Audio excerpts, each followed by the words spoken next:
भोना गांव में आगलगी की घटना की सूचना मिलने पर भोना गांव पहुंचे जोकीहाट विधायक प्रत्याशी मौलाना अब्दुल्ला सालिम कुमार चतुर्वेदी। जिला के जोकीहाट प्रखंड क्षेत्र अंतर्गत भोना मजगमा पंचायत के भोना गांव वार्ड संख्या 13 में आगलगी की घटना की सूचना मिलने पर जोकीहाट विधायक प्रत्याशी मौलाना अब्दुल्ला सालिम कुमार चतुर्वेदी को सूचना मिलने पर तुरंत पीड़ित परिवार से मुलाकात कर अपनी ओर से चावल दाल इत्यादि सामान से कुछ मदद किया और आगे मौलाना ने पीड़ित परिवार के लोगों को भरोसा दिलाते हुए आगे भी मदद करने की बात कही है। वहीं मौलाना अब्दुल्ला सालिम कुमार चतुर्वेदी ने वर्तमान विधायक और अंचल अधिकारी के लचर व्यवस्था पर जमकर सवाल उठाया है।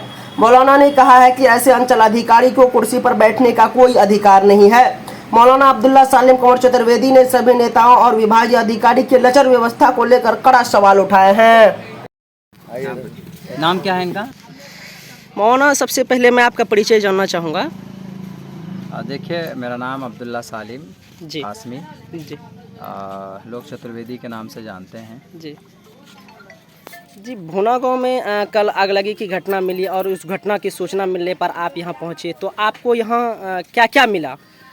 असल में देखिए, जोकीहाट से जो कि ब्लॉक है, वहाँ से शहरी क्षेत्र से यहाँ तकरीबन 22-23 किलोमीटर दूर का फासला है। जी हम लोगों को खबर लगी रात में। जी हमारे एक दोस्त ने जी हमें ख़बर किया कि यहाँ ऐसा हुआ है, 4 लोगों के घर कल रात जी 12 बजे अब कैसे आग लगी जी और उनका सब कुछ जलकर राख हो गया। जी मैं यहाँ आज पहुँचा हूँ देखने के लिए और जहाँ तक हो सका है मैं कुछ लेकर आया भी हूँ उनके लिए, इसलिए कि अगर किसी का घर जल जाता है तो फिर वो तकलीफ़ वही महसूस कर सकते हैं। जी लेकिन यहाँ आने के बाद पता ये चला जी कि मतलब दुख ये हुआ है कि घर जल जाता है और जो कौम के समाज के जो लीडरान हैं, जिनको हम वोट देते हैं, लीडर बनाते हैं कि बुरे वक्त में हमारे साथ आएंगे, अभी तक मुखिया भी नहीं आया है। जी जितने भी मतलब लोकल नेता हैं वो तो आए नहीं हैं, और सबसे बड़ा मुखिया जो होता है हमारा असेंबली का, विधानसभा का जो एमएलए होता है, जी वो भी नहीं पहुंच पाए हैं यहाँ तक इनकी मदद के लिए।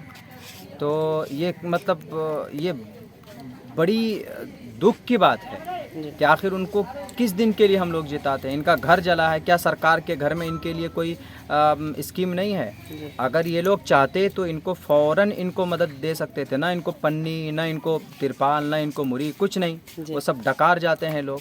घर जला है बेचारों का, टीन तक जल गया है इनका, रहने के लिए भी इनके पास छत नहीं है, इतनी तेज़ गर्मी है। तो कम से कम जो लोग पावर में बैठे हुए हैं, सरकार देती है, उन तक पहुंचाना चाहिए। इसीलिए हम लोग यहाँ पर आए हैं, देखा है हमने, जहाँ तक हो सका हमने कहा भी है कि इंशाल्लाह हम टीन का भी इंतज़ाम करेंगे, अपने तौर पर हम करेंगे। अगर ये लोग नहीं देते हैं, अगर आपका हक ये लोग मार कर खा गए हैं तो क़यामत में इनको देना होगा, लेकिन इनका हक है, इनको मिलना चाहिए।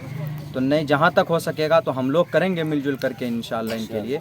लेकिन इस वीडियो के माध्यम से मैं जोकीहाट के बड़े लीडरान को, एमएलए को और ब्लॉक के सीईओ को मैं ये पैगाम देना चाहता हूँ कि आप आइए यहाँ पे और ख़ुद से देखिए और लिख कर ले जाइए। इनके लिए जो भी सरकार में इनका हिस्सा बनता है वो फ़ौरन इन तक पहुँचाइए।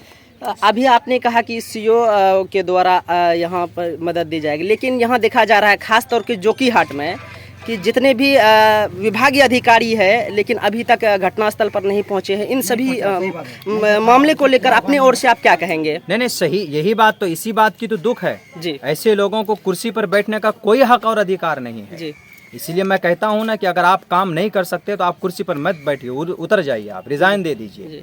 बल्कि जो कि असेंबली के, विधानसभा के मुखिया से कहना चाहूँगा, सीईओ इनकी मैं बोलना चाहूँगा जो कि ब्लॉक के, और जितने भी जिनके अंडर में यह होता है कि भाई बुरे वक्त में लोगों की मदद करना, आते नहीं हैं। रात को 12 बजे आग लगी है, दमकल को फ़ोन किया जाता है तो वो 1:30 बजे पहुंचते हैं।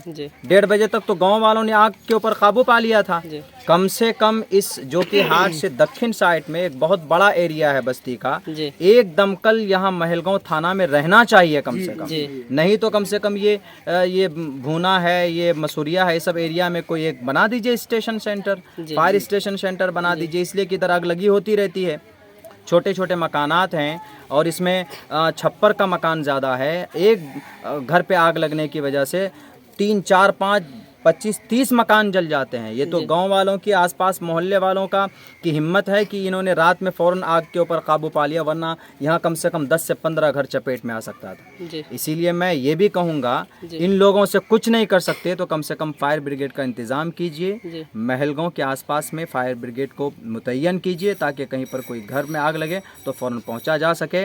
और सरकारी लाभ इनके लिए जो भी है उनके ऊपर कोई आनाकानी नहीं। सीओ से कहा गया कि फ़ौरन दीजिए, जो 9,000-10,000 रुपये का पैकेज है जी उनको कहा कि हम फ़ौरन नहीं दे सकते, हमको डीएम आदेश करेगा तब जाकर के हम फ़ौरन चेक काट कर दे सकते हैं। अरे आप अंधे हैं सीओ साहब? आप आकर देखिए ना कि घर जला हुआ है, आपको अपने पॉकेट से 10,000 रुपये निकाल करके देना चाहिए था। आपका घर में अगर आग लग जाएगा तो आप कहिएगा कि आपको कोई कहेगा कि आप जाइए पहले वहाँ डीएम से मिलिए। डीएम की क्या बात है, आप जब ब्लॉक के अधिकारी हैं, ये सब आपके अंडर में होता है तो आप देख करके फ़ौरन उनको कहिए कि सर इनको फ़ौरन ज़रूरत है मदद की, तो उनको दीजिए। तो ये सब इन लोगों की, सब पावरफुल लोगों को मदद करनी चाहिए। ये लोग नहीं आते हैं, हमें इस बात से बहुत ज़्यादा अफसोस है। मौलाना, अभी आप घटनास्थल पर पहुंचे हैं, यहाँ पर कितना घर जला है? लगभग कितने परिवार का घर जला है? 4 आदमियों का घर जला है। मुझे तो एक की खबर थी जी तो हम कुछ चूँकि कुछ लेकर भी आए तो एक ही आदमी के हिस्से के हिसाब